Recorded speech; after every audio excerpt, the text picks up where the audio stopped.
మన Chiranjeevi vascular and multi speciality hospital దేశంలోనే best vascular and endovascular facilities and all multi speciality care. పెళ్ళైన రోజే enquiry చేస్తే అమ్మాయి జీవితం నాశనం అయిపోయింది, ఆ అబ్బాయి బ్రోకర్ అమ్మాయిల బిజినెస్ చేస్తాడని చెప్పారు. పెళ్ళైన 3వ రోజు నుంచి ఆ అబ్బాయి పడుకోబెట్టి ఎవరో ఇద్దరిని పిలిపించి అలా చేపించేసి నాకు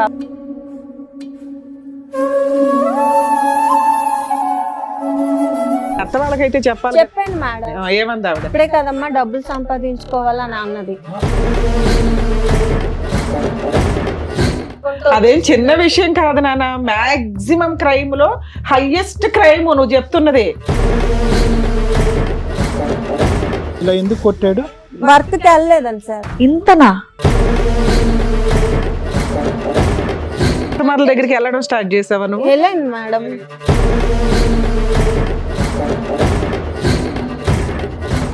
తర్వాత అతని దగ్గరికి పంపిస్తే ఎవరు పరువు తీస్తారు ఇక్కడ? మీరు ఒక క్రాక్ మనిషి వచ్చి కూర్చొని ఒక ఫేమస్ పర్సన్ గురించి మాట్లాడుతూ ఉంటే నువ్వు చెప్తున్న లిస్ట్కి మాకే కోపం వస్తుంది. వాళ్ళు దొరికితే వెళ్ళి కొట్టేసి రావాలని పోలీసులకు తెలీదా? అట్లాంటి కేసులు వదిలేస్తారు అనుకుంటున్నావా?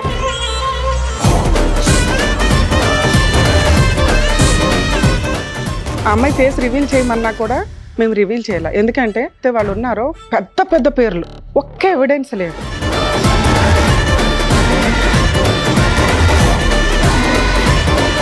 నమస్తే, సుమన్ టీవీ సమర్పిస్తున్న పద్మవ్యూహం కార్యక్రమానికి స్వాగతం.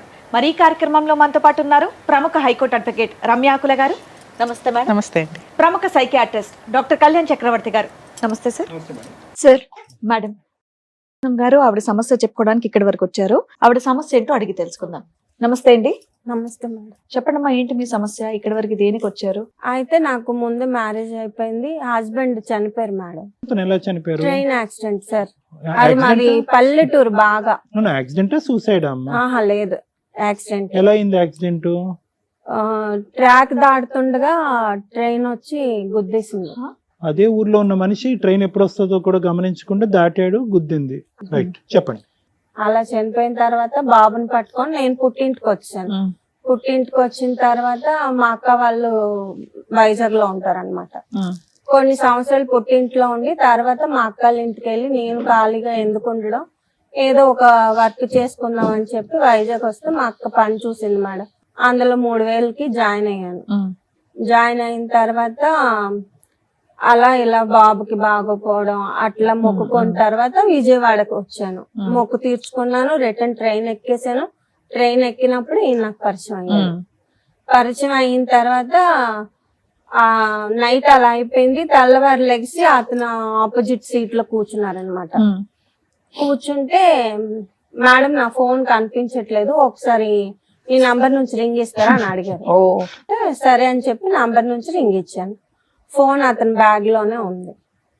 సరే నా స్టేషన్ వచ్చేసింది, నేను దిగిపోయాను, అతను వెళ్ళిపోయారు. అతను ఎక్కడోడు? అతనిది విజయవాడే సార్. వైజాగ్ మ్యారేజ్ కి వచ్చాడు, పెళ్లికి వచ్చాడు. ఓకే, అతని దారి అతను వెళ్ళిపోయాడు, నువ్వు గాజువాకి వెళ్ళిపోయావు. నేను నా దారి నేను వెళ్ళిపోయాను, అతని దారి అతను వెళ్ళిపోయాడు. ఒక 3 months తర్వాత ఫోన్ చేశారు.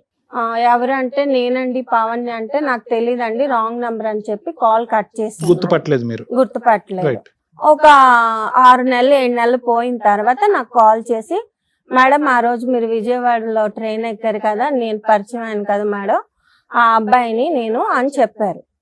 చెప్పిన తర్వాత ఆహా మీరా చెప్పండి ఏంటి ఫోన్ చేశారంటే, మీరంటే నాకు ఇష్టం, నేను మిమ్మల్ని మ్యారేజ్ చేసుకుంటాను అన్నాడు. చేసుకుంటానంటే నాకు మ్యారేజ్ అయిందండి, ఒక బాబు ఉన్నాడు, మా హస్బెండ్ ఇలా చనిపోయారు, మీకు ఏదైనా మాట్లాడాలనుకుంటే మా అమ్మలతో మాట్లాడండి నేను చెప్పాను. ఇతను వైజాగ్ పెళ్లికి రావటం కాకుండా ఏమైనా పనులు చేస్తా ఉంటాడా? ఉద్యోగం అవన్నీ నాకు తెలియదు అసలు. నేనేమి అతని వయసు కనుక్కున్నారా? వయసు అతనికి 28, 29 అవేం నేను అడగలేదు. కాదండి, మరి ఏం అడగనప్పుడు డైరెక్ట్ గా మా ఇంట్లోకి వచ్చి మాట్లాడడానికి మీరు ఎలా అంటారు? అట్లీస్ట్ ఆయన ఏం చేస్తారు, ఆయనకు పెళ్ళయిందా లేదా, వాళ్ళ ఇంట్లో వాళ్ళు ఏంటి, ఇవన్నీ తెలుసుకుంటారు కదా మినిమం ఇంటికి వచ్చి మాట్లాడమని చెప్పే ముందు. ఇవి నేనేమి అడగలేదు మేడం. అందరూ లవ్ అంటారు కదా మేడం, ఇతను డైరెక్ట్ గా పెళ్లి మ్యాటర్ ఎత్తారు అనేసి జెన్యున్ గా ఉన్నారు అనుకొని పెళ్లి చేసుకున్నామని అనుకున్నాను.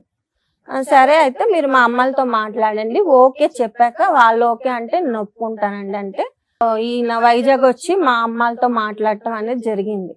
మా అమ్మాలు ఒప్పుకోలేదు. ఎందుకు? వాళ్ళన్నా కనుక్కున్నారా అతను ఏం చేస్తాడని? నందిగంలో మా షాప్ ఉంది, మా అన్నయ్య వాళ్ళది, అందులో సూపర్వైజర్ గా చేస్తాను, నెలకి 40,000 శాలరీ వస్తుంది అని చెప్పారు. ఏదో ఆ రోజుల్లో అలా చెప్పారు. నందిగంలో 40,000 అంటే ఎక్కువ. మాకు పొలాలు ఉన్నాయి, ఇల్లు ఉంది, సొంత ఫ్లాట్లు ఉన్నాయి అని మా అమ్మాలకి చెప్పారు. లేదండి మాకు నచ్చలేదు, మేము బ్రాహ్మణ్స్ మేడం, వాళ్ళు కుమ్మరోళ్ళు. మా అమ్మ ఒప్పుకోలేదు. ఒప్పుకోకపోతే అతను వెళ్ళిపోయారు. వెళ్ళిపోయిన తర్వాత ఇంకా మా ఇంట్లో వాళ్ళతో నేను ఫైట్ చేశాను. ఇంకా పెళ్లి చేయకుండా అలా వదిలేస్తారేంటి, ఇప్పుడైనా చేయరా అని చెప్పేసి నేను పురుగుల మందు తాగి చచ్చిపోతాను, లేదంటే పెళ్లి చేయకపోతా అని చెప్పి చాలా పెద్ద ఫైట్ చేసి ఇంట్లో వాళ్ళని మొత్తానికి ఒప్పించి, అప్పుడు ఒప్పుకున్న తర్వాత మా అమ్మ మా బాబాయ్ వీళ్ళతో మాట్లాడారు. మామూలు మాట్లాడడానికి వెళ్దాం అనుకున్నాము, అక్కడ బొట్టు పెట్టించడం గట్ట అంతా జరిగిపోయింది. ఇది ఎవరు ప్రయత్నం వల్ల ఒప్పుకోవటం జరిగిందమ్మా? నా ప్రయత్నం వల్ల ఒప్పుకోవటం. ఎందుకు మీకు అంత ఇంట్రెస్ట్ వచ్చింది? ఊరికనే అడుగుతున్నాను. అంటే వద్దన్నారు. ఆ అబ్బాయి అలా మాట్లాడి మ్యానిపులేట్ చేశాడు సార్. ఏమన్నాడు? ఆ మాటల్లో అమాయకత్వం గట్ట అలా కనిపించింది. ఉన్నావు, నీకు ఆయనలో అమాయకత్వం కనిపించిందా? అంటే నాకు ఆ టైంకి అలా అనిపించింది మేడం. అది టైం బ్యాడ్. మీ అమ్మ వాళ్ళు అంత ఎంక్వైరీ చేసి అబ్బాయి మంచోడు కాదు అన్నారు కదా. అంత ఎడ్యుకేషన్ పర్సన్ కాదు మేడం, పల్లెటూరు. వాళ్ళు ఎడ్యుకేటెడ్ కాదు, ఏమీ తెలియదు, కానీ కోటేశ్వరుడు 40,000 సంపాదిస్తాడు. సెకండ్ మ్యారేజ్ అయిన పిల్లకి ఇవ్వడానికి ఆలోచించేశారు. అయితే ఒక్క నిమిషం అమ్మా, అక్కడికంటే ముందు ఏమనుకోవద్దు. చెప్పండి. ట్రైన్ లో ఎదురు కూర్చుని ఏం మాట్లాడుకున్నారమ్మా? ఆల్మోస్ట్ ఒక అదే ఎక్కడ ఏంటి అంటే మాది ఇలా వైజాగ్ అండి, మా అబ్బాయికి బాగాలేదు, అబ్బాయి ఉన్నాడని అప్పుడే తెలుసు అతనికి. అప్పుడే తెలుసు. ఇప్పుడు నువ్వు లేటెస్ట్ గా ఏం చెప్పలేదు. మీ ఆయన ఏం చేస్తాడు అని అడగలేదు అతను? అప్పుడు అడిగారు, చనిపోయారు అని చెప్పాను. సో నీ వైపు ప్రాపర్ ఇన్ఫర్మేషన్ ఇచ్చేసావు. అతనికి కాస్త ఈ అమ్మాయిని వదిలేద్దాం అనిపించింది, ఏదో వచ్చాడు. ఏమీ అడగలేదా నువ్వు? నేను అవన్నీ పట్టించుకోలేదు. బాగుంది, నీ పెళ్లి అయిందా అని అడిగారా? ఏం చేస్తావు అని అడుగుతారా? అవన్నీ నేను అడగలేదు. బయట వాళ్ళు ఎవరో ఒకరు మీ డీటెయిల్స్ అడిగితే చెప్పేస్తారండి అలాగా? క్యాజువల్ గా అడుగుతున్నారు కదా అని చెప్పాను. చూడమ్మా, నీ గురించి మొత్తం వాకప్ చేసుకుని అన్ని ఇన్ఫర్మేషన్ రాబట్టుకుని వెంటనే కాల్ కలిపితే కరెక్ట్ కాదని చెప్పుకుని ఈ మధ్యకాలంలో 4 అమ్మాయిలను ట్రై చేసి అవి కూడా వర్కౌట్ అవ్వకపోయినప్పటికీ నిన్న లిస్ట్ ఆఫ్ నెంబర్స్ ఉన్నాయి చూడు, చాలా సార్లు జోబులో పెట్టుకుని ఉంటాడు ఫోన్ అతను, అందరినీ చేయమని ఉంటాడు. సో ఒక్కొక్క నెంబరు డిలీట్ చేసుకుంటూ పైకి వచ్చి నువ్వు 3 నెలల తర్వాత దొరికావు. నువ్వు లేటెస్ట్గా అప్పుడు అప్డేట్ చెప్తున్నాను అని అంటున్నావు, కానీ వాస్తవానికి అంటే వేర్ ఐఎమ్ కమింగ్ ఫ్రమ్ అంటే నీ గురించి అప్డేట్ అనేటటువంటిది అతనికి ట్రైన్లోనే తెలిసిందని చెప్పడం గురించి నా ఉద్దేశం. ఇప్పుడు నాకు ఆల్రెడీ పెళ్ళి అయ్యిందని ఫోన్ ఎత్తి నువ్వు చెప్పాను అన్నావు చూడు ఇందాక, అది ఉత్తమాట. మా దగ్గరికి ఏదో చెప్తున్నావు, ఫోన్ ఎత్తగానే నాకు ఆల్రెడీ పెళ్ళి అయింది, నాకు కొడుకున్నాడు అంటే అప్పుడు కూడా నేను చెప్పాను సార్. మళ్ళీ ఇంకోసారి చెప్పావా? మళ్ళీ ఇంకొకసారి చెప్పాను, నేను రిపీటెడ్ గా చెప్పాను అనమాట. అది పెళ్లి చెప్పాడు కదా, నాకు మ్యారేజ్ అయింది, మీ ఇంట్లో వాళ్ళు ఒప్పుకుంటారా అని చెప్పి నేను చెప్పాను. మేడం అరేంజ్డ్ మ్యారేజ్ అయినా ఎక్కడ జరిగింది? ఎంతమంది వచ్చారు? హోటల్లో జరిగింది మేడం. మా తరపున మా చుట్టాలు అవి ఒప్పుకోలేదు. నేను, మా అక్క ఆయన, మా పెద్దనాన్నగారు, 10 మంది, ఒక 20 మెంబర్స్. అమ్మగారు రాలేదు? అమ్మ అందరూ వచ్చారు. అతని తరపున ఆల్ ఫ్యామిలీ మొత్తం వచ్చారు మేడం. పెళ్లి ఖర్చులు అవన్నీ ఎవరు పెట్టుకున్నారు ఇక్కడ విజయవాడలో? వాళ్ళే పెట్టుకున్నారు మేడం. సరే, తర్వాత కాపురానికి వెళ్ళావా? వెళ్ళాను మేడం. ఎప్పటిదాకా కాపురం చేశారు? నాకు పెళ్ళైన రోజే ఆ హోటల్ చుట్టాలు ఒకళ్ళు ఎంక్వైరీ చేస్తే ఇలా అమ్మాయి జీవితం నాశనం అయిపోయింది, ఆ అబ్బాయి మంచోడు కాదు, ఆ అబ్బాయి బ్రోకర్, అమ్మాయిలు బిజినెస్ చేస్తాడని చెప్పి అప్పటికే నా మెడలో తాళి పడిపోయింది మేడం. ఎవరో కిట్టిన వాళ్ళు చెప్పారేమో అనుకున్నాము. ఒక్కళ్ళేనా మీకు అన్నదమ్ములు, అక్క చెల్లెళ్ళు? ముగ్గురు మా అమ్మ కూతుర్లే. నేను మిడిల్, మా చెల్లి లాస్ట్, మా అక్క. అమ్మ పెళ్లికి ముందు ఒక ఆడపిల్ల జీవితం ఆల్రెడీ ఒకసారి అంటే చెప్తున్నానమ్మా, మనం ఎక్కడో పురాతన కాలంలో లేము, లేటెస్ట్ అడ్వాన్స్ సొసైటీలోనే ఉన్నాము. నీ పెళ్లి కూడా 9 సంవత్సరాల క్రితమే అయ్యింది. నువ్వు కనుక్కున్నటువంటి వివరాలు మీ తల్లిదండ్రులకి తెలిసిన తర్వాత, మీ అమ్మగారికి తెలిసిన తర్వాత, నాన్నగారు లేరమ్మా? అమ్మగారు ఒకటే. మరి ఏదో ఒకటి ఆ నందిగామ ఆ షాపుకి ఫోన్ చేయటమో, చెప్తున్నాను, ఆ సూపర్వైజర్ అనే పాత్ర ఉందా లేదా అనేది కనుక్కోవటమో, ముందు వెనకాతల ఆస్తులు అనేది ఏమీ ఎంక్వైరీ చేయలేదమ్మా. జస్ట్ ఇక్కడ కట్ చేస్తే మళ్ళీ పెళ్ళేనా? వెళ్ళాం మేము వాళ్ళ ఇంటికి వెళ్ళాము. వెళ్ళారా? వెళ్ళిన తర్వాత అదే వాళ్ళ సొంత ఇంటికి తీసుకెళ్ళ, అక్క వాళ్ళ కొడుకు ఇంటికి తీసుకెళ్లారు. అతనిది షాపు, ఓకే. వాళ్ళు కూడా అదే చెప్పారు. మా పని చేస్తున్నాడు ఇక్కడ? సూపర్వైజర్ గా చేస్తున్నారండి. 40,000 జీతం. కౌలూరులో ఇల్లు చూపించారు, వాళ్ళ పొలాలు చూపించారు, అవన్నీ రైట్. చూపించారు. Okay, good good good.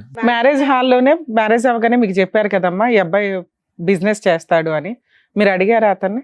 లేదు మేడం, అప్పుడు పెళ్లి హడావుడిలో ఉన్నాం కాబట్టి తర్వాత నెక్స్ట్ రోజు ఇంకో నెక్స్ట్ రోజు ఎప్పుడైనా అడిగావా సరదాగా అయినా? గిట్టని వాళ్ళు చెప్పారనుకో, నేను అంత పెద్దగా పట్టించుకోలేదు. ఏది ఆ చిన్న విషయం అది నీ దృష్టిలో అప్పటి? లేదు మేడం, నేను పెద్దగా పట్టించుకోలేదు. అంటే నాకు అంత మెచ్యూరిటీ. ఎన్ని రోజులు హ్యాపీగా ఉన్నారు? ఎంతకాలం హ్యాపీగా ఉన్నారు మీరు? ఒక 3 నెలలు. తర్వాత ఏమైంది? తర్వాత అత్త వాళ్ళ ఇంటి నుంచి బయటకు వచ్చాం మేడం. 3 నెలలు అత్తగారి ఇంట్లో ఉన్నారు. మళ్ళీ ప్రెగ్నెన్సీ గానీ అట్లా ఏమైనా వచ్చిందా? లేదు మేడం. ఓకే. అయితే మేము బయటకు వచ్చి అపార్ట్మెంట్ రెంట్ తీసుకుంటే మా అమ్మగారు సామాన్లు అన్ని కొనుక్కోవడానికి. అత్తగారింట్లో ఉన్నారు, బయటికి ఎందుకు వచ్చారు? నేను అక్కడే ఉందాము, సొంత ఇల్లు ఎందుకు ఎక్కడికి వెళ్ళి రెంట్ కట్టుకోవడం అని అంటే, అప్పటికి వాళ్ళ అమ్మకి చిన్న సాంబార్ విషయం తక్కువ అయిందని కూడా ఈదులో పెట్టేశారు సార్. అప్పటికే గొడవ అయింది. నేను పెళ్ళైన 3వ రోజు నుంచి ఆ అబ్బాయి పెద్ద పెద్దగా అరవడం, వాళ్ళ అమ్మని కొట్టడం, ఈదులోకి లాగడం, వాళ్ళ అన్నయ్య అబ్బాయి మధ్యలో గొడవలు జరగడం. నీ మీదకి ఏం రాలేదు కానీ వాళ్ళ అమ్మ మీదకి అయితే వెళ్ళాడు. ఈ 3 నెలల్లో నీ మీద ఏం లేదు? నా మీదకి ఏం రాలేదు. ఉద్యోగానికి వెళ్ళేవాడు ఆ 3 నెలలు? ఇంట్లోనే ఉన్నాడు సార్. అదేంటి మీరు పనికి వెళ్ళట్లేదు, అక్కడికి వెళ్ళట్లేదు, షాపింగ్కి వెళ్ళాలి కదా, వెళ్ళట్లేదు అనేసి అంటే, ఏం లేదు సార్. అసలు ఇంట్లో కూర్చొని ఫోన్ పట్టుకొని చూడటం, లేదంటే ఏమైనా తినటం, లేకపోతే టీవీ చూడటం. మళ్ళీ ఇల్లు గడవటానికి డబ్బులమ్మా? మా అత్త వాళ్ళకి పొలం ఉంది సార్, వాళ్ళు బియ్యం వేస్తారు, ఈవిడే మొత్తం మెయింటెనెన్స్ అంతా. ఇతను తిని పడుకోవటం ఇంట్లో, ఇంకేం లేదు ఇతని పని. ఏం లేదు. ఉద్యోగం అంతా గ్యాసే. అక్కడికి అది అయిపోయిన తర్వాత మేము వచ్చాము.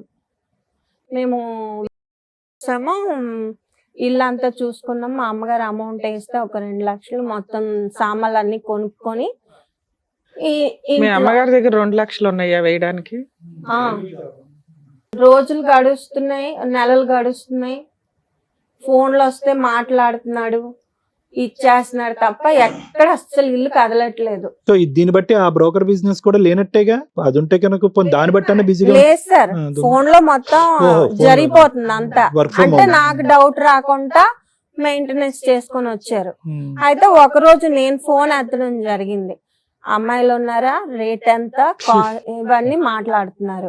సార్ మీరు ఎవరు అనుకుని ఎవరికి ఫోన్ చేసారు, ఎవరితో మాట్లాడుతున్నారా? నేను ఆ రోజు చాలా పెద్ద గొడవ ఆడాను మేడం. నీకెందుకు అని చెప్పి చాలా పెద్ద గొడవ చేసి నాకు ఇక్కడ కండ మీద ఇంత ముక్క పీకేశాడు.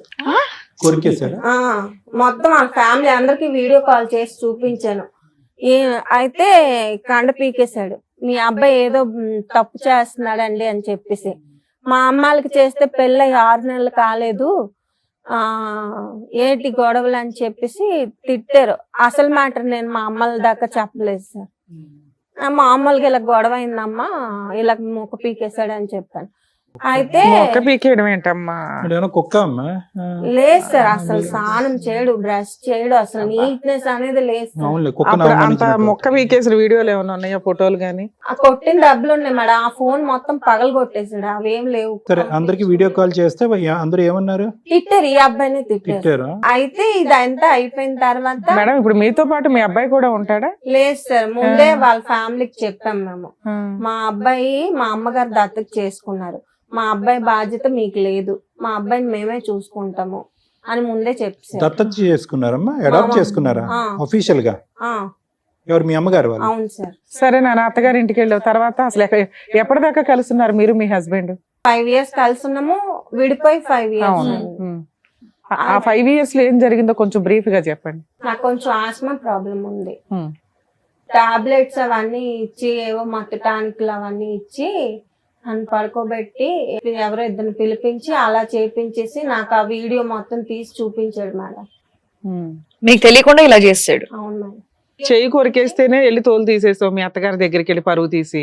మరి ఎంత సీన్ జరిగినప్పుడు వెళ్ళావా? వెళ్ళాను మేడం. గొడవ ఆడేసి నేను పుట్టింటికి వెళ్ళిపోయాను, మీ దగ్గరికి రాను, ఇలా చేస్తున్నావు అని చెప్పి.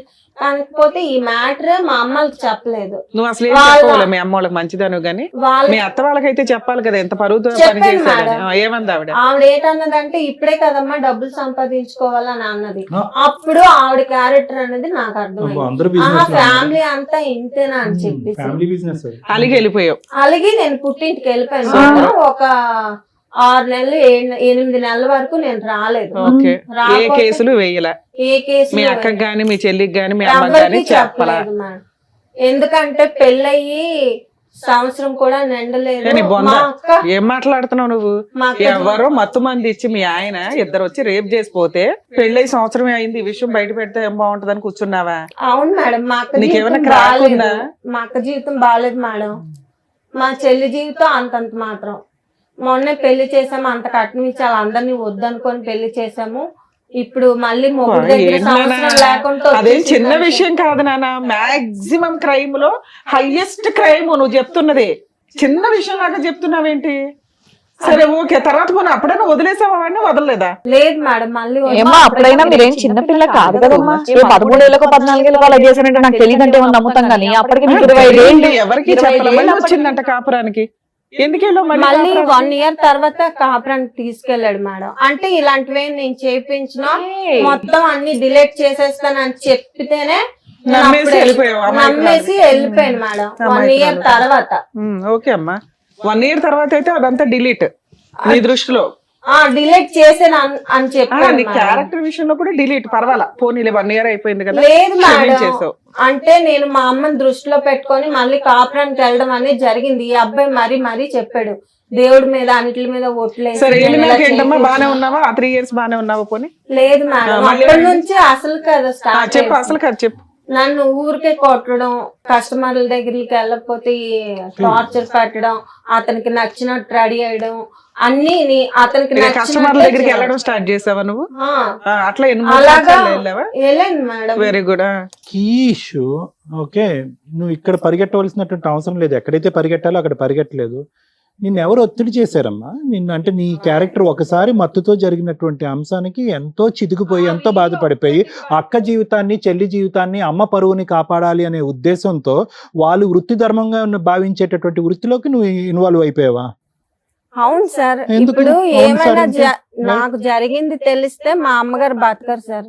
ఇప్పుడు వాళ్ళిద్దరు జీవితాలు సరిగ్గా లేవు, నా జీవితం కూడా సరిగ్గా లేదని తెలిస్తే మా అమ్మగారు ఏటైపోతారని దాని దృష్టిలో పెట్టుకొని మళ్ళీ కాపురానికి వెళ్ళడం అమ్మ దేని జరిగింది. గురించి బాధపడతాదమ్మా? నాకున్నటువంటి ఒక సొంత కూతురు, ఎంతో అల్లారు ముద్దుగా పెంచినటువంటి కూతురు ఈ డాష్ వృత్తిలోకి వెళ్ళిపోయింది అనేటటువంటి పెద్ద అంశమా?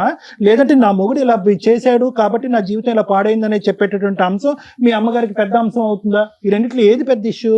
ఏది పెద్ద ఇష్యూ? ఇంకేం వినక్కర్లేదు నీ కదా. నీ వ్యక్తిత్వం ఏంటి, నీ ఆలోచన ఏంటన్నది నాకు అర్థమైపోయింది. ఈ రెండిట్లో ఏ తల్లి గుండె ఎప్పుడు పగులుతుంది? ఈ విషయం తెలిసినప్పుడు పగిలిపోతుంది. నువ్వు కావాలని చేస్తే ఆవిడ గుండె పగులుతుందమ్మా. మీ ఆయన బలవంతంగా చేస్తున్నాడంటే వెళ్ళి మీ అమ్మకి చెప్పుకోవాలి కదా నువ్వు ఆ విషయం అంటున్నావు. నేను మొగ్గు చెప్పినట్టు వింటావా, అమ్మ చెప్పినట్టు వింటావా? అమ్మ నువ్వు చెప్పాలి కదా, నీ షేర్ చేసుకున్నా.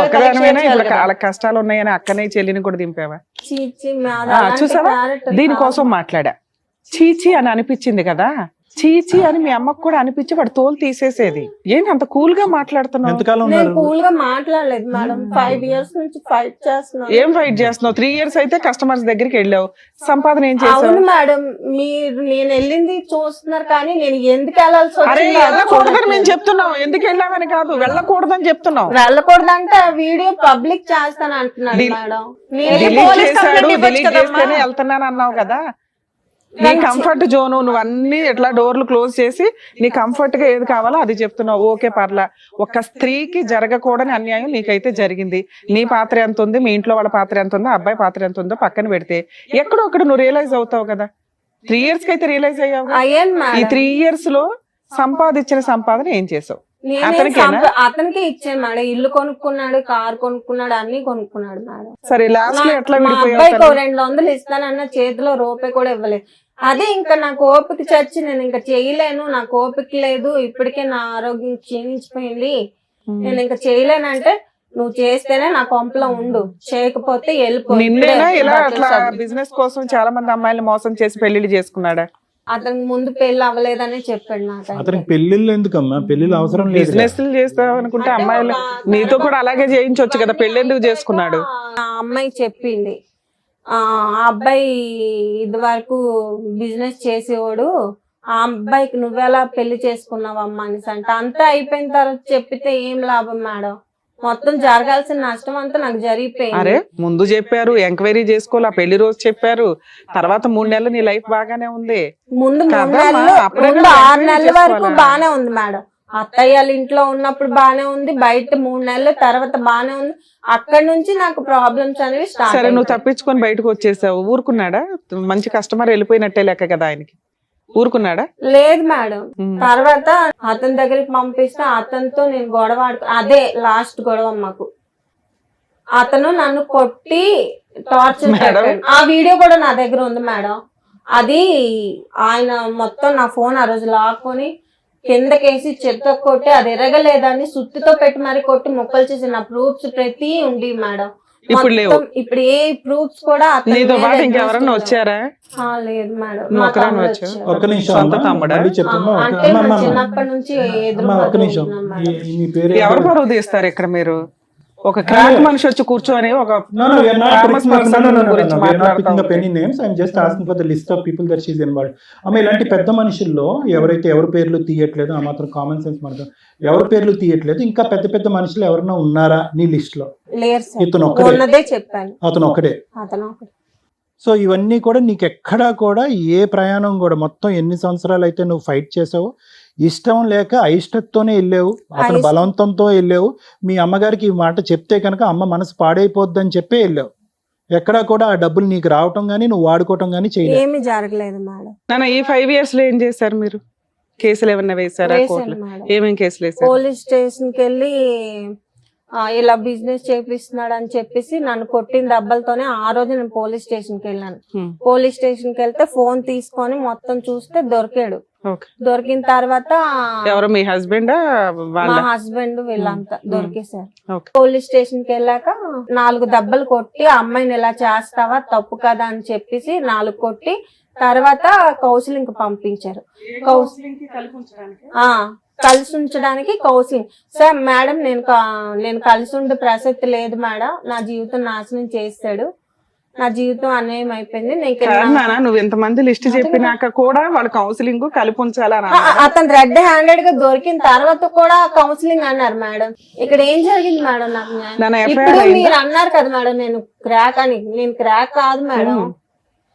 నేను క్రాక్ అని నేను అనలేదమ్మా. నీకు క్రాక్ ఇలా ఎందుకు మాట్లాడుతున్నావు, ఇలా సేమ్ ఎందుకు నేను ఇక్కడ behave ఇప్పుడు చేసావు నాకు అని జరిగింది అంటున్నా. నిన్ను క్రాక్ అని డిసైడ్ చేయడానికి నేనెవరు మేడం, ఎక్కడ వెళ్ళలేదు కదా. నా Certificate బాధ ఇవ్వడానికి. నేను ఇక్కడ జరిగింది నాకు తెలుసు, అవతల వాళ్ళకి ఎవరికి తెలుసు సార్. నేను ఎందుకు చేయాల్సి వచ్చింది అవతల వాళ్ళంటే ఎవరమ్మా? బయట వాళ్ళకి తెలియక సార్. నా బాధ నేను అసలు బయట పడుతున్నా. వాళ్ళకి నీ గురించి ఒకటి ఎందుకు తెలియాలి నాన్న? మాట్లాడవలసినప్పుడు మాట్లాడలేదు, చెప్పుకోవలసిన మనుషులకి చెప్పుకోలేదు. మత్తు వచ్చినప్పుడు ఏదైతే పని చేసావో, మత్తు లేనప్పుడు కూడా 5 సంవత్సరాల పాటు ఆ పని చేసినప్పుడు 100 మంది కూడా ఇదే మాట అంటారు. ఎవరిని తప్పు పట్టక్కర్లేదు. నువ్వు అనుభవించింది నీ ఏంటి దగ్గర ఒక అనేది ఎవిడెన్స్ నాలుగు లేదు, రోజులు ఒక నీకే కేసు ఎఫ్ఐఆర్ ఇన్ని చెప్తున్నారమ్మా. మీ హస్బెండ్ మిమ్మల్ని కొట్టినట్లు ఉంటదే తప్ప ఇప్పుడు నువ్వు చూపించేవన్నీ వీడియో కూడా ఉంది. పోలీసులకి అంత బుద్ధి లేదు అనుకున్నావా? నువ్వు చెప్తున్న లిస్ట్ కి మాకే కోపం వస్తుంది. అరే అట్లాంటి వాళ్ళు దొరికితే వెళ్ళి కొట్టేసి రావాలని. నువ్వు వచ్చి మేడం మమ్మల్ని అర్థం చేసుకోరు ఏంటండి అని మాట్లాడుతున్నావు. పోలీసులకు తెలియదా అట్లాంటి కేసులు వదిలేస్తారు అనుకుంటున్నావా? నువ్వు లిస్టు చూపిస్తే ఖచ్చితంగా వాళ్ళని అరెస్ట్ చేస్తారు. మీ ఆయనతో కలిసి లేదమ్మా, ఉంచాలని ఏ ఫోటోస్- పోలీసులు అనుకోరు. ఫోటోస్ చూడు. అదే నీకు జరిగింది డొమెస్టిక్ వైలెన్స్, చూడండి. వైఫ్ అండ్ హస్బెండ్ తగదా అన్నట్లు ట్రీట్ చేశారు వాళ్ళు. సరే ఒక అడ్వకేట్ ని పెట్టుకుని వీటి మీద సీరియస్ గా ఫైట్ చేశారా? చేశాను మేడం. ఆ, ఆవిడ ఏమేం కూడా కేసులు అతని తరపు మాట్లాడింది. ఇలా ఎందుకు కొట్టాడు? వర్క్ కి వెళ్ళలేదండి సార్. వర్క్ వెళ్ళలేదని ఇలా కొట్టాడా? ఆ, ఇంతనా? ఎంత దారుణంగా ఒకసారి కొట్టారు. మొత్తం ఫోటోలు చూడండి సార్, ఇవి మొత్తం అన్ని కమిలిపోయి. ఇలా ఎన్నిసార్లు జరిగిందమ్మా? ఇంత చాలా సార్లు అంటే సార్. వెళ్ళినప్పుడల్లా ఈ వాయింపు. ఆ, అలాగే ఆ డబ్బులకు భయపడి మా పుట్టింటికి వెళ్ళిపోయి అక్కడే ఒక 6 నెలలు 7 నెలలు ఉండేసి మళ్ళీ వచ్చేదాన్ని. మళ్ళీ సేమ్ రిపీట్. నేను వీడేనా? వెళ్ళంటే అలా కొట్టాను. వీడేనా? పెళ్లి ఫోటో సార్. అయ్యే బాబోయ్. అంతలానా కొట్టటం? సో ఈ కొట్టిన ఫోటోలు ఇవన్నీ ఆ, ఇవి చాలా సందర్భాల్లో జరిగినాయి, కానీ ఒక సందర్భంలోనే నువ్వు ఫోటోలు తీసుకుని ఇందులో పెట్టావు. అంటే నేను మా అక్క వాళ్ళకి పంపడం జరిగింది సార్. నా కాడ ఫోన్ లేదు కదా అప్పుడు. అవి పంపడం జరిగింది. అయ్యే వాళ్ళ గూగుల్ ఐడి నుంచి తీసి నాకు ఇచ్చారు. కానీ ఎటొచ్చి ఏంటంటే ఆ ఫోటోకి అతని వీడియో కూడా ఉంది సార్ కొట్టినట్టు. ఆ రోజు కొట్టినప్పుడు వీడియో మేడం చూడండి. ఫోన్ లో కూడా మాట్లాడుతున్నాను.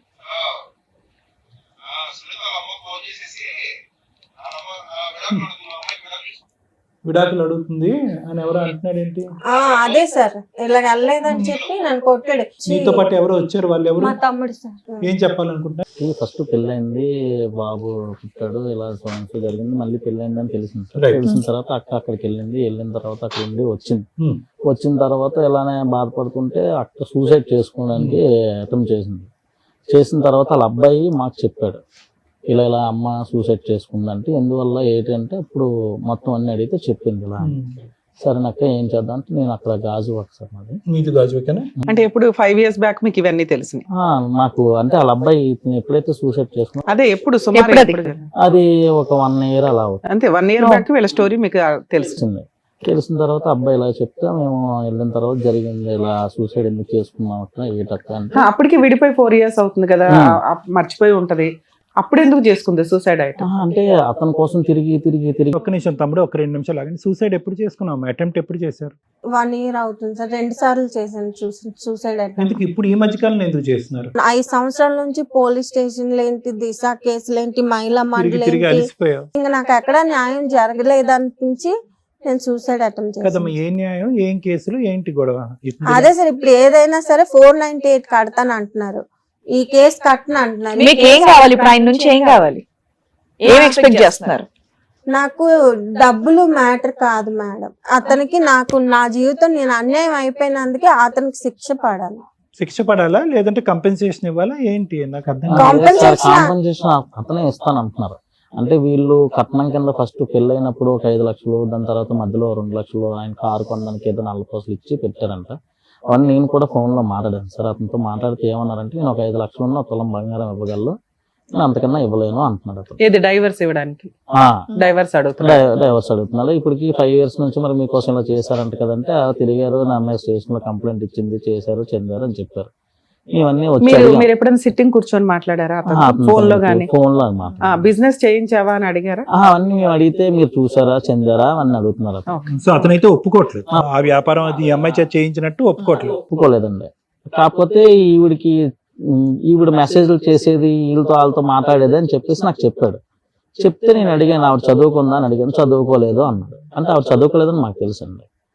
ఆవిడ చదువుకోకుండా ఆవిడ ఎలా మెసేజ్లు చేస్తుందని అడిగాను. ఆయన ఏంచి అది కాదు ఇది కదా అంటే అప్పటికి మాకు ఇవి చెప్పింది ఇలా బేసికలీ ఏంటంటే ఈ అమ్మాయి మీద అతనికి అనుమానం అనేది ఒకటి ఉంది. లేదు సార్, మరి మెసేజ్లు అంటే తనే మెసేజ్లు చేయిస్తూ ఉంటారు అనమాట. ఇప్పుడు మీరు ఉన్నారు సార్, ఎగ్జాంపుల్ మీ నంబర్ తన దగ్గర ఉంటుంది, తనే ట్రాప్ చేయిస్తారు అనమాట. ఫోన్ చేయించి మాట్లాడించడం చేయడం ఇంట్లో మొత్తం అన్నిటి కోసం అలా చేయించేవాడు ఇదేదని చెప్పేసి చెప్పిందా. ఓకే నీకు ఇంత జరిగినప్పుడు ఎందుకమ్మా, మనకు ఎవరికైనా ఒక్కరికైనా చెప్పాలి కదంటే చెప్తే ఇలా ఉంది, నాకు ఆ వీడియోతో బ్లాక్ మెయిల్ చేస్తున్నాడు 1-10 సార్లు. ఏరుకోరి మరి సరే నేను చేసుకుంటాను పట్టుబట్టి చేసుకున్న తర్వాత ఇలా జరిగితే మళ్ళీ నాకు ఇబ్బందే కదా, నేను ఇంక అందుకే ఉండిపోయాను. మాకు అప్పుడు ఇలా జరిగిన తర్వాత తెలిసిన తర్వాత నేను అడిగితే అప్పుడు నేను మొన్న రీసెంట్ గా ఒక 4 months అలా అవుతుంది మేడం, నేను మాట్లాడాను ఫోన్ లో ఇలా ఉందంట కదండి, ఎందుకు ఇది ఒకసారి చూసి మాట్లాడండి, ఏంటని తీసుకెళ్తానంటే నేను తీసుకెళ్ళొచ్చాను. ఇప్పటికి 5 years కూడా ఇక్కడే రెంట్ కి ఉండేది, ఆ పక్కనే దగ్గరలోనే ఉండేది. అంతా ఫైట్ చేసుకుని మహిళా మండలి దగ్గరికి వెళ్ళి ఎప్పటిదాకా ఉంది విజయవాడలో? 1 year వరకు. 1 year వరకు విజయవాడలోనే. మరి ఇందాక అడిగితే 5 years నుంచి అలా అక్క దగ్గర ఉంటున్నాను ఆవిడ పోషిస్తున్నారు. 1 year నుంచి 4 years వదిలేసి నువ్వు విజయవాడలో ఇండివిడువల్ గా ఉన్నావు. 5 years ఎలా ఉన్నావు? డబ్బులు ఎక్కడే? మా అమ్మ వాళ్ళు వేసారు మేడం. అమ్మ పోషించేదమ్మా ఇంతకాలం. ఇప్పటికి మీరు ఒక్కరే ఉన్నారా? అవును మీరు మేడం. ఒక్కరే అక్కడ ఎందుకు ఉన్నారు మరి? అది అమ్మ వాళ్ళ దగ్గర వెళ్ళాల్సింది కదా. అమ్మ కేసుల గురించా? అమ్మ వాళ్ళకి అన్ని తెలిసిపోతాయి అని చెప్పేసి నాకు భయం వేసి మీ ఆయనతో ఉన్నట్టే తెలుసా మీ అమ్మ వాళ్ళకి? లేదు మేడం, వదిలేసాను. నువ్వు మా ఇంటికి రాకు, మొగుడిని వదిలేసి వస్తే నా ఇంటికి ఎందుకు వస్తావు, నువ్వు ఎక్కడైతే చచ్చిపో, కానీ డబ్బులు పంపిస్తుంది మా మీ అమ్మ. ఇంటికి రాక అని చెప్పింది మేడం. సో విడిగా ఉండటానికి నీ మట్టుకు నువ్వు ఉండటానికి ఇంటికైతే అడుగు పెట్టద్దు, ఇక్కడ పరువు పోద్దు కాబట్టి అక్కడ పోషణ నిమిత్తం డబ్బులు పంపిస్తుంది. డబ్బులు పంపింది. బాబుని తన దగ్గర పెట్టుకుంది, అంతే కదమ్మా. బాబు వస్తూ ఉండేవాడు అంతా, వెళ్తూ చూస్తూ వస్తూ ఉండేవాడు. ఒక సడన్ గా బాబు ఉంటున్నప్పుడే తిని ఇలా చేసిన తర్వాత మాకు అప్పుడు ఆ బాబు చెప్పాడు ఇలా ఉందని, ఇలా జరిగింది అంటే అప్పుడే అలా కాళ్ళు అందరూ వెళ్ళి తీసుకొని వచ్చారు. వచ్చిన తర్వాత అక్కడ నుంచి ఇల్లు ఖాళీ చేసిన తర్వాత అసలు ఏం జరిగింది ఏంటంటే ఎవరికి చెప్పట్లేదు.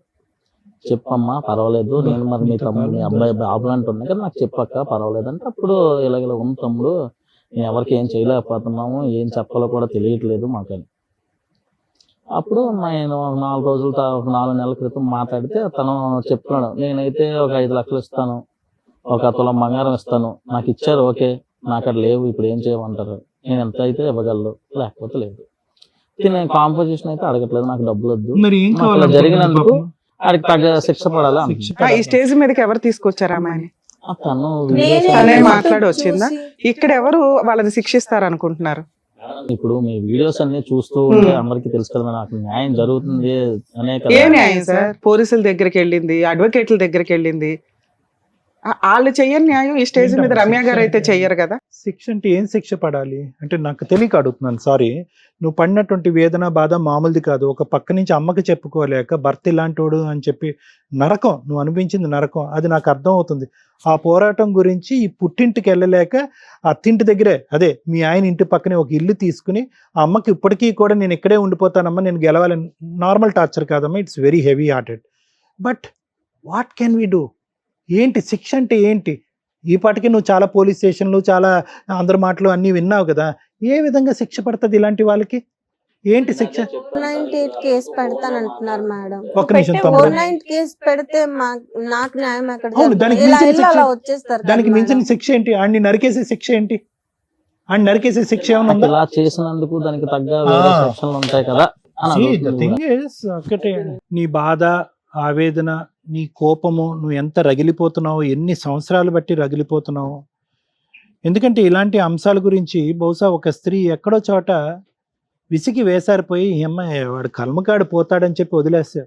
కానీ నువ్వేంటంటే ఈ పెళ్లి గురించి అన్నీ వదులుకున్నావు, పరువు వదులుకున్నావు, ఒక ఆడపిల్లకు ముఖ్యమైనటువంటి ఆ అంశాన్ని వదులుకున్నావు, తల్లి ప్రేమ నుంచి దూరం అయ్యావు, కొడుకు నుంచి దూరం అయ్యావు, అన్నిటినీ త్యాగం చేసుకుని కేవలం ఒక మనిషితో, ఒక ట్రైన్లో తూతూ మంత్రంగా కనిపించినటువంటి ఒక మనిషితో జీవనం కొనసాగించాలని చెప్పి మొదలుపెట్టిన నువ్వు మొదటి నుంచి అదంతా మోసమే. ఏది పెళ్ళి పందిరిలోనే వీడు కరెక్ట్ కాదు జాగ్రత్త అమ్మా అని చెప్పినటువంటిది నీది. అప్పటి వరకు నువ్వు విన్న కథ అంతా కూడా రివర్స్ అయిపోయి అలాంటి వ్యక్తితో నువ్వు జీవితాంతం ఎలా కొనసాగాలి అనే అనుమానంతో, క్వశ్చన్ మార్క్తో ముందుకెళ్తూ ఉంటే కనుక ఏదైతే కనుక నువ్వు భయపడ్డావో ఆ భయం నిజమైపోయింది. ఓకే, కానీ ఇక్కడ ఉన్న విచిత్రం ఏంటంటే కనుక మేము కూడా రేర్గా, నేను ఓకే మేడం వాళ్ళ సంగతి నాకు తెలియదు, నేను కూడా ఇటువంటి రేరెస్ట్ ఆఫ్ రేర్ సిచ్యువేషన్ నేను చూడలేదమ్మా. నీ వైపు అసలు వేలెత్తి చూపెట్టే ధైర్యం ఎవరికీ ఉండకూడదు, చూపెట్టకూడదు కూడా. ఎందుకంటే కనుక నువ్వు ఎందుకు ఇక్కడ పని లేక కూర్చున్నావా? డబ్బుల గురించి కూర్చున్నావా? ఎంత ఇస్తాడు మా ఆయన? 3 కాదు 4 ఇవ్వాలి, 4 కాదు 5 కావాలి, 5 కావాలి 10 గురించి, బేరాల గురించి కాదుగా. నీ మనసులో రగిలిపోతున్న ఆవేదన, వేదన ఏదైతే ఉందో, సపోర్ట్ సిస్టమ్ లేనటువంటి ఒక ఆడపిల్ల ఇక్కడ వచ్చి కూర్చుంది. చాలా ఈజీగా ఇప్పుడు మనం అనొచ్చు, ఓకే ఎస్, వెనక ముందు చూసుకోకుండా వాడెవడు, వాడి కెరీర్ ఏంటి, వాడు ఏంటి అనేది కనుక్కోకుండా ఎలాగమ్మా అంత గుడ్డిగా వెళ్ళిపోయి ఎలా పెళ్లి చేసుకో అని చెప్పి రెట్రోస్పెక్ట్గా మనం అడగవలసినటువంటి. ఇందాక నుంచి నేను చూస్తుంటే నాకు బాధ జాలే వస్తుంది. అరే ఎందుకు కొద్దిగా కనుక్కుని ఉంటే కనుక జీవితం ఇంకొద్ది బాగుండేదేమో అనేటటువంటి ఆలోచన కూడా వస్తుంది. దానికి మించి అసలు కోపం రావట్లే. ఇన్ఫ్యాక్ట్ నువ్వు ఎందుకు ఇంత కోపపడుతున్నావు అనేది అర్థమైంది. ఎందుకంటే ఇలాంటిది ఒకసారి మత్తిచ్చి ఇలా చేయగానే వాడు పీకి ప్యాకెట్ ఆడి ఉండేవారు. అమ్మకి చెప్పో, లేదంటే ఇలాంటి పెద్ద మనుషులు, ఇలాంటి కుర్రోళ్ళని తీసుకొచ్చి దబదబా అని కొట్టుండేవారు. కానీ నువ్వేం చేసావంటే కనుక అమ్మ పరువు పోకూడదు, అక్క జీవితం నాశనం అవ్వకూడదు, చెల్లి జీవితం నాశనం అవ్వకూడదు, కాబట్టి ఏదో విధంగా ఈ రోజు కాకపోతే రేపైనా మొగుడు అనేవాడు మారుతాడు కదా, దయదలుస్తాడు కదా, అలవాట్లు మార్చుకుంటాడు కదా అనేటటువంటి ఒక్క ఆశతో నువ్వు వెనక్కి వెళ్ళావు. వెనక్కి వెళ్ళిన తర్వాత నీకేం కొత్తగా ప్రపంచం ఏం కనిపించలేదు. వాడు ఏదైతే అన్నాడు, సంతకాలు పెట్టిస్తాను, ఇది మానేస్తాను, అది తీసేస్తాను అంది, అదంతా గ్యాస్ అని నీకు ముందే తెలుసు. వెనక్కి వెళ్ళావు. వెనక్కి వెళ్ళిన తర్వాత ఏం మారింది? ఏం మారలేదు. నేను ఎందుకు ఆశ్చర్యపడుతున్నాను, ఇలాంటి కేసు నేను చూడలేదని అంటున్నానంటే కనుక, సెకండ్ టైం ఎప్పుడైతే కనుక నీ జీవితంలో అన్యాయం జరిగి, ఇది బలవంతంగా కాదు, ఇది నీ వృత్తి ధర్మం, నువ్వు బయటకు వెళ్తే కనుక నిన్ను కొడతాను, చంపుతాను, నరుకుతాను అని చెప్పి నిన్ను ఒక ఉచ్చులో పెడుతున్నాడు చూడు, అప్పుడు గాల్లోకి ఎగిరి తన్ని పారిపోయినటువంటి 99 మంది ఆడవాళ్ళని చూశాను. కానీ ఇలా పారిపోలేకుండా అదే కుంపట్లో దహనం అయిపోతూ, అమ్మ పరువు తీయకూడదు, అమ్మని బాధ పెట్టకూడదు, చెల్లిని అక్కని బాధ పెట్టకూడదు, కొడుకు ముందు తలదించుకునే పరిస్థితి ఉండకూడదు.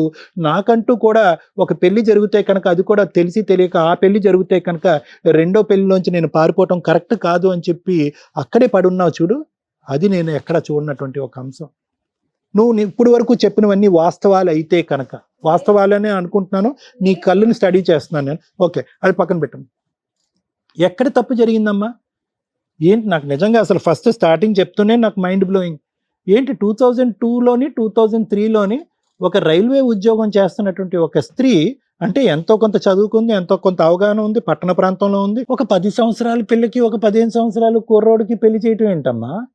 ఎక్కడ? అప్పట్లో నానమ్మ గారు చనిపోతారని చెప్పేసి నా సరే ముందే పెళ్లి వాట్ ఎవర్ ఇట్ ఇస్ జరగాలని అమ్మ, ఏ పరిస్థితుల్లో, ఒక 2 నిమిషాలు నా మాట విని, ఏ పరిస్థితుల్లో అంటే ఎక్కడ నీ మనసు గాడి తప్పింది, ఎక్కడ నీ ఆలోచన వైఖరి గాడి తప్పింది, ఎక్కడ ఈ ఉచ్చులోంచి సరైనటువంటి సమయంలోని, సందర్భంలోని, ఆలోచనలోంచి బయట పడలేకపోయావు అనేటటువంటి దాని యొక్క పునాది అక్కడ ఉందని చెప్తున్నాను.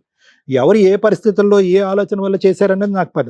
అక్కడ ఏంటి, మనకు టిక్ బాక్స్లో ఒక ఆడపిల్లకి జరగకుంది, ఆల్రెడీ ఒక మ్యారేజ్ జరిగిపోయింది, రెండోది ఒక కొడుకు పుట్టేశాడు, మూడోది ఒక భర్త రైల్వే ట్రాక్ దగ్గర చనిపోయాడు, అయిపోయినాయి, అన్నీ అయిపోయినాయి. ఏవైతే కనుక ఒక మనిషి బహుశా 100 సంవత్సరాల పాటు కూడా చూడనటువంటి ఒక కథ ఏదైతే నీ జీవితంలో ఉండకూడదో, అది 15-14 సంవత్సరాలకి నువ్వు మొత్తం అంతా చూసావని చెప్పడం నా ఉద్దేశం. సో దాంతో ఏమైందంటే కనుక ఒక ఆడపిల్లకి ఆటోమేటిక్గా ఒక అభద్రత, అక్కడి నుంచి 10 years పాటు జర్నీ కింద మీద పడి ఏవైతే చూడకూడదో, ఏవైతే వినకూడదో తెలిసి తెలియనటువంటి వయసులో ఒక కొడుకుని ఎత్తుకుని ఆ ఊరు ప్రాంతంలో తిరిగేటప్పటికి ఈ అమ్మాయి ఏంటి ఇలా ఉంది, ఈ అమ్మాయికి మళ్ళీ పెళ్లి చేయరా, పెళ్లి చేస్తే కనుక ఉంటుంది కదా అని చెప్పి రకరకాల మాటలు వినేటప్పటికి ఎక్కడో చోట నీకు ఆ పెళ్లి అనేటటువంటి ఒక ఆశ చిగురించింది. ఇక్కడే తొందరపాటుతనం అమ్మ, ఇక్కడే తొందరపాటుతనం. ఎక్కడైతే కనుక ఏవైతే ఎంక్వైరీ చేయలేదో, అరే ఇదేంటి అన్ని బ్యాడే, అన్ని మైనస్ మార్కులే, కర్మ సిద్ధాంతం మనం నమ్ముకుంటాం కదా, ఎవరు కర్మ అనలేదు, అంతా ఆడపిల్లే.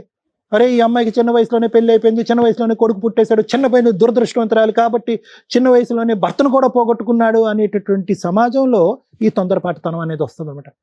అర్జెంటుగా ఎమర్జెన్సీగా 100 నెంబర్కో 108 నెంబర్కో కాల్ చేసినంత స్పీడ్గా పెళ్లి చేసేయాలి అంతే. అరే ఈ అమ్మాయి వచ్చింది, ఇక్కడ కూర్చుంది, ఎవరో రైల్వే స్టేషన్లో కనిపించినటువంటి ఒక అబ్బాయితో ఒక 4 గంటల పాటు జర్నీ చేసి ఫోన్ నెంబర్లు ఎక్స్చేంజ్ చేసుకుంది, ఈ లోపల వాడు వెంటపడ్డాడు, వేధించాడు.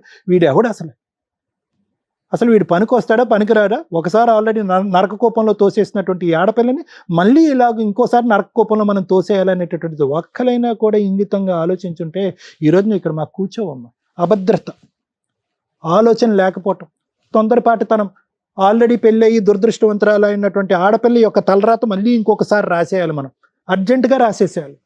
ఆ అమ్మాయికి ఇంకో అవకాశం ఇవ్వకూడదు, ఆలోచించేది. సరే నేనే ఒప్పించానండి అని చెప్పి నీ నెత్తిమే భారం వేసుకొని, ఎస్ నీ అభద్రత అలాంటిది, నీకు మాత్రం ఆ మనిషి గురించి ఏం తెలుసు అని చెప్పి నువ్వు బలవంతంగా ఈ తల్లిదండ్రులకి, నీకు ఒకటే లాజిక్, యూజువల్గా ఐ లవ్ యూ అని వస్తాడు కదా ఎవడన్నా, అలా కాకుండా I want to marry you అని వచ్చాడు అనేటటువంటి ఒక్క లాజిక్ పట్టేసుకుని, అబ్బా 100 మంది మగాళ్ళు ఈడే మగాడు రా బాబు అని చెప్పి నువ్వు పెళ్లికని సై అన్నావు.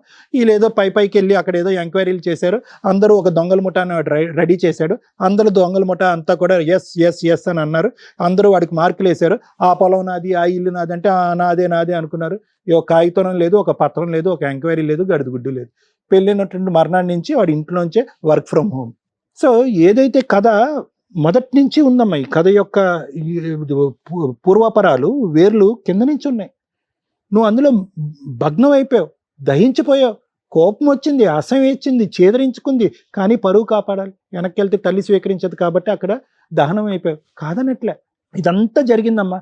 నరకం టార్చర్ తప్ప నీ జీవితం ఏం చూడలే. నిజంగా నేను చెప్తున్నా, 10 సంవత్సరాలు అప్పుడు మొదలైనటువంటి నేను నరకం ఇంకా 34 సంవత్సరాలు ఇంకా ఎండ్ అవ్వలే, నెవర్ ఎండింగ్ స్టోరీ. కానీ ఇక్కడ ఎండ్ చేసుకోవాలా లేదా అనేటటువంటిది నీ చేతుల్లో ఉంది. నువ్వు డిప్రెషన్లో ఉన్నావు, బాధపడుతున్నావు, లోపల కుంగిపోతున్నావు, నీకు సపోర్ట్ సిస్టమ్ లేదు. నా అనేటటువంటి వాళ్ళు ఈ ఊరు వెళ్తే కనుక 100 మంది ఉన్నా కూడా ఆ నా అనే వాళ్ళు పక్కన లేరు, కడుపులో పెట్టుకుని దాచుకున్నావు. నేను ఇలాంటి వృత్తిని నమ్ముకుని ఇలాంటి బలవంతంగా ఇటువంటి వృత్తిలో ఉన్నాను అని చెప్పి సిగ్గుతో మాట చెప్పుకోలేక, బయటకు చెప్పుకోలేక, ఇప్పుడు నీ కొడుకు అంత అయ్యి ఉంటాడుగా 21 years, ఏంటమ్మా అని ఆడి నోటి అంటే ఎక్కడ మాట వస్తుంది? ఏమే ఇప్పుడు వరకు ఈ మాత్రం చెప్పకుండా అంత చండాల పనులు చేస్తావా డాష్ అని అంటారని చెప్పి ఆ మాట భరించలేక కడుపులో దాచిపెట్టుకుని 2 సార్లు సూసైడ్ అటెంప్ట్లు చేసి చావలేక బ్రతకలేక ఆ మహానుభావుడు ఎవడో వస్తే అతను కక్కేవు నువ్వు, లేదంటే ఎప్పుడో చచ్చిపోవాల్సింది, ఎప్పుడో మానసికంగా ఎప్పుడో చచ్చిపోయావు, శరీరం వెళ్ళలేదు అంతే నీది. కానీ ఇప్పటి నుంచి అమ్మా నేను అనేది ఏంటంటే, ఎందుకు జరిగింది, ఎలా జరిగింది, ఎవరి వల్ల జరిగింది, ఎప్పుడు జరిగింది అనేటటువంటి మాటలన్నిటికీ నేను చెప్పేసే సమాధానం. ఆడికి దండించాలి అనేటటువంటి ఆలోచనతో నిన్ను ఇంకా జీవితాంతం దండించుకోకమ్మా. నేను ఒక సైకియాట్రిస్ట్ని, ఓకే, నేను పోలీస్ వ్యవహారాలు ఇంకో విధంగా నేను మాట్లాడను. ఏం దండిస్తావు నువ్వు? 5.5-6 సంవత్సరాల పాటు 7 సంవత్సరాల పాటు దండించలేనటువంటి ఒక మనిషి ఈరోజు ఫ్రీ బర్డ్ లాగా ఆకాశంలో ఎగిరే పక్షిలాగా హ్యాపీగా ఆ వృత్తో ఇంకో 10 మంది వృత్తో ఇంకో 100 మంది ఆడవాళ్ళ జీవితాల్లో నాశనం చేసేవాడిని నువ్వేం దండిస్తావు? మేమేం దండిస్తాం? ఇక్కడ ఇన్ఫాక్ట్ ఏంటంటే కనుక నీ పుండి మీద నువ్వే ఇంకా ఇలా పచ్చికారం వేసుకుంటున్నావు. ఎందుకు? అయిపోయినటువంటి జీవితం అయిపోయింది. ఒకసారి వాళ్ళు తప్పు చేశారు, తర్వాత నువ్వు తప్పు చేసావు, ఇంకోసారి దేవుడు తప్పు చేశాడు. ఎవరు ఏమన్నా తప్పు చేయండి. ఇదేంటి ఫలితం లేనటువంటి జీవితం, గమ్యం లేనటువంటి జీవితం? ఎటుపోతుంది నీ జీవితం? కక్ష సాధింపా? వాడిని శిక్షించాలా? ఎవరు శిక్షించాలి? నువ్వు చేస్తావా? పోలీసులు చేస్తారా? ఏ లా కింద, ఏ సెక్షన్ కింద? వాడిని ఉరేసేయాలా? నరకటానికి ఏం సెక్షన్ పెట్టాలి? చంపడానికి ఏం సెక్షన్ పెట్టాలి వాడిని?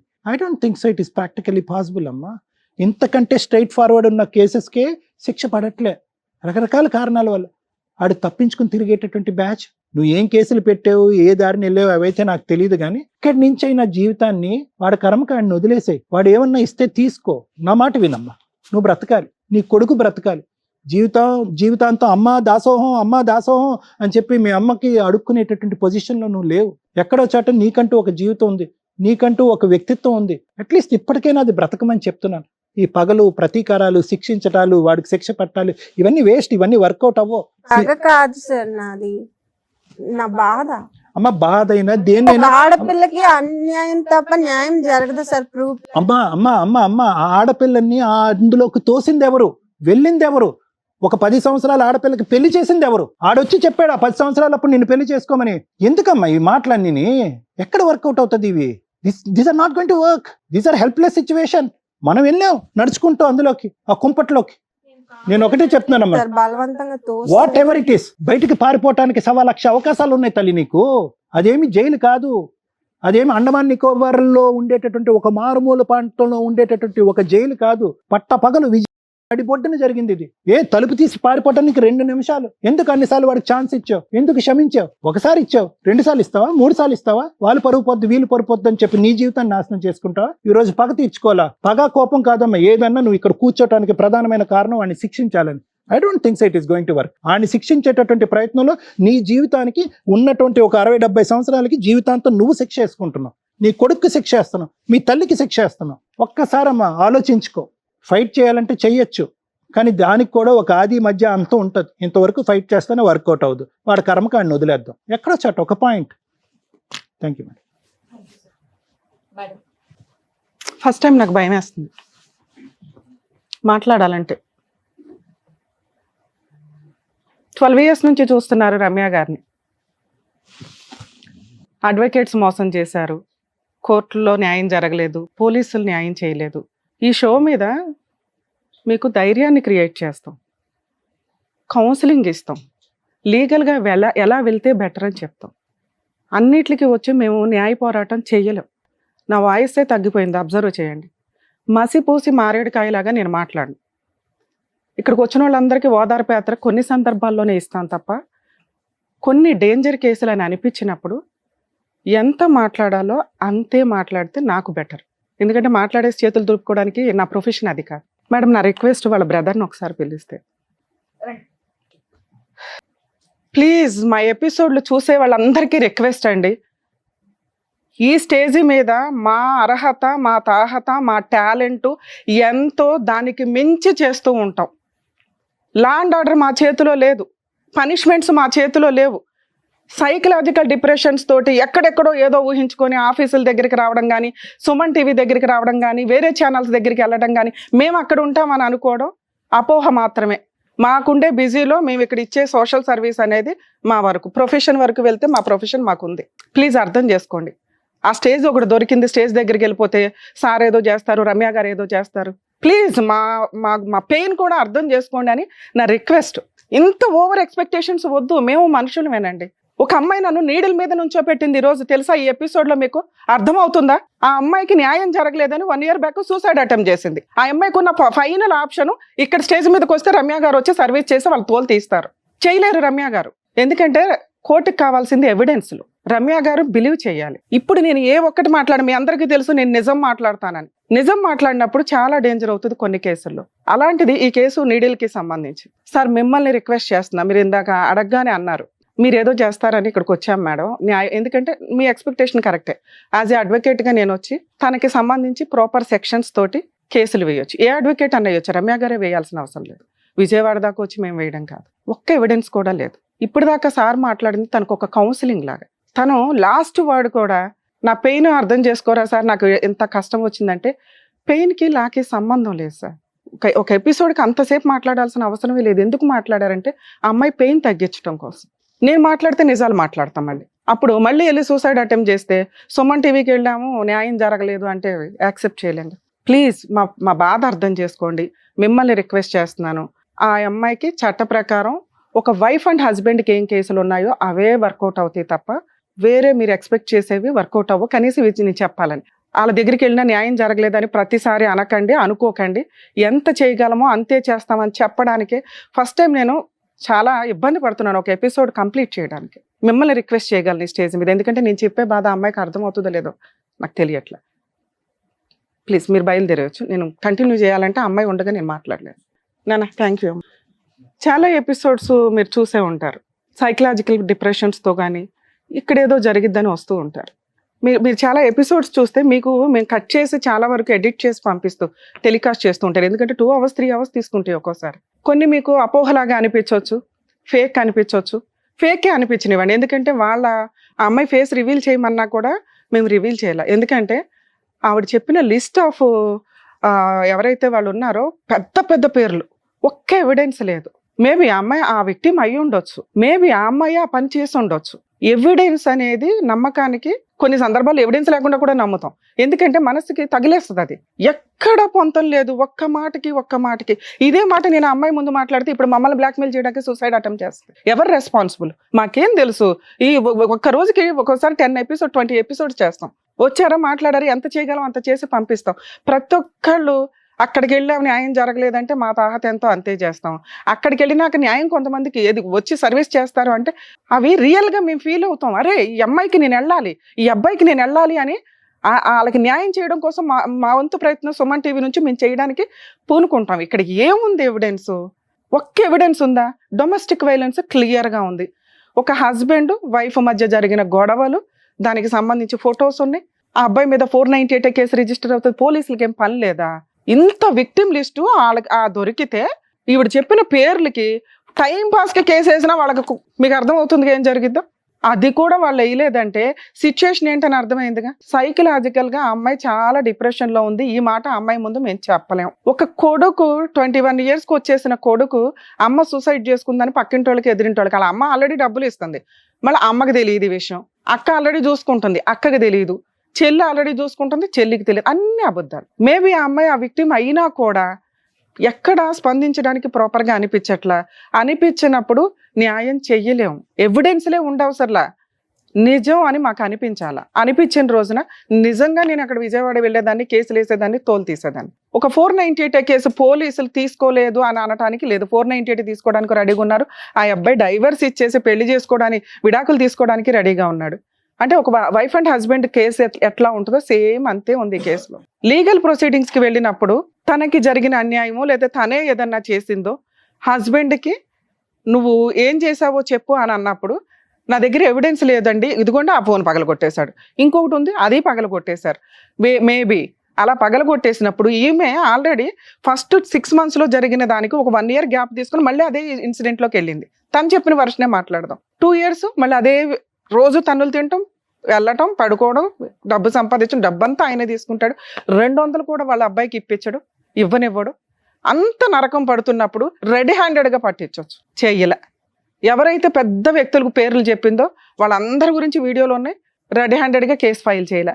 4 సంవత్సరాల నుంచి అదే సరౌండింగ్లో ఉంటుంది ఖాళీగా. వాళ్ళ అమ్మ ఇంటికి రానివ్వదు, నువ్వు మా ఇంటికి రాక అందా, కానీ డబ్బులు మాత్రం పంపిస్తుంది. ఒక నిజం ఎలా కనిపెడతామని మీరు అనుకుంటున్నారు కదా, వాళ్ళ మాటల ద్వారానే. ఒక క్రాస్ ఎగ్జామినేషన్ కానీ ఇవి కానీ ఎందుకు గంటలు మాట్లాడిస్తామంటే ఎక్కడొక్కడ దొరుకుతారు వాళ్ళు నిజం ఏంటి అనేది. ఇక్కడ అమ్మాయి మాట్లాడిన ఫస్ట్ స్టెప్ నుంచి నాకు అర్థమవుతుంది. మేబీ బాధితులు ఇక్కడికి వచ్చినప్పుడు కూడా సైకలాజికల్ ప్రాబ్లం ఉన్నాయి కూడా మేము చాలా కూల్గా చెప్పి వాళ్ళలో మోటివేషన్ క్రియేట్ చేసి పంపిస్తాం. కానీ ఆ అమ్మాయికి ఎంతసేపు ఎవరు మాట్లాడినా యాక్సెప్టబుల్గానే లేదు. వాడిని పనిష్ చేయాలి, ఏముంది అక్కడ పనిష్ చేయడానికి? ఇదే మాట మేము అక్కడ మాట్లాడితే మళ్ళీ సూసైడ్ అటెంప్ట్ చేసి సుమన్ టీవీకి వెళ్ళాం సూసైడ్ అటెంప్ట్ అనే మళ్ళీ అదొక టైటిల్. ఈ కేసులో ఆ అమ్మాయికి జరిగేది ఓన్లీ 498 కేసు డొమెస్టిక్ వైలెన్స్. పోనీ ఆ కేసులన్నా వేసుకోవచ్చు. లాయర్ని కొనేసాడట, ఆయనే పావల. అతనే నిజంగా బిజినెస్ పర్సన్ అయితే ఈ అమ్మాయిని పెళ్లి చేసుకోవాల్సిన అవసరమే లేదు. ఒకవేళ బిజినెస్ పర్సన్ అయినా భార్యని బిజినెస్ లో పెట్టాల్సిన పని లేదు, ఎందుకంటే ఈవిడ లేనప్పటి నుంచి ఆ బిజినెస్ నడుస్తున్నాయి కాబట్టి. ఒకవేళ ఇద్దరు గుంపుగా చేసినా ఈవిడ ఎవిడెన్స్లు పట్టుకొని తోలు తీసేయొచ్చు. మేము ఎక్కడ సఫర్ అవుతున్నాం? ఒక అమ్మాయి మీరు చాలా ఎపిసోడ్లు చూస్తుంటారు, ఇలాంటిది జస్ట్ ఫోటో తీసారనే తోలు తీస్తున్నాము. పక్కన ఇంతమంది రేపులు చేసేసి ఎంతమంది నిద్ర ఆవిడే పట్టించుకోదు, మేము పట్టించుకోవాలి. ఇప్పుడు ప్లీజ్ ఏమనుకోకండి. ఈ కేసులో లీగల్గా తన కోర్టుకు వెళ్తే ఒక వైఫ్ అండ్ హస్బెండ్కి జరిగే ఏ న్యాయం జరిగిద్దో అదే జరిగిద్ది. తను ఎట్లాగో వీడియో చూస్తుంది కాబట్టి తల్లి నీకు రిక్వెస్ట్ అమ్మా, అతన్ని ఏమీ చేయలేకపోతున్నాను అనేది మర్చిపోండి, దేవుడు చూసుకుంటాడు. మీ వరకు మీకు ఒక కుటుంబం ఉంది, ఒక పిల్లాడు ఉన్నాడు, మీరు బతుకుండడం చాలా అవసరం. టైం పాస్కి మీరు సూసైడ్ అటెంప్ట్స్ చేసుకుంటూ కూర్చుంటే కుదరదు. ఈ రోజున చూస్తున్నాం, రీసెంట్గా ఒక ఆమె పాపం బట్టలు ఇప్పేసుకొని వెళ్ళిపోయి సూసైడ్ అటెంప్ట్ చేసేసుకొని. ఎంత వర్క్ స్ట్రెస్, లేకపోతే ఏంటి, మాట్లాడుకోవడానికి మనుషులు దొరకట్లేదా మీకు? సూసైడ్ టెండెన్సీ వస్తుంటే ఖచ్చితంగా ఎవరో ఒకరితో మీరు షేర్ చేసుకోండి, మాట్లాడండి, సైకియాట్రిస్ట్ని కలవండి, కౌన్సిలింగ్లు తీసుకోండి. ఎందుకు జీవితాలను నాశనం చేసుకోవడం? అంత స్ట్రెస్ ఎందుకు పెట్టేసుకుంటున్నారు? ఇంతే ఇట్లాగా పిల్లాడు లేదు, అమ్మ లేదు, ఎవ్వరు లేదు, అమ్మాయికి చచ్చిపోవడం కావాలంతే, లేదా అణురేసేయడం. ప్లీజ్ బతుకుండండి. మరో కథతో మళ్ళీ కలుద్దాం.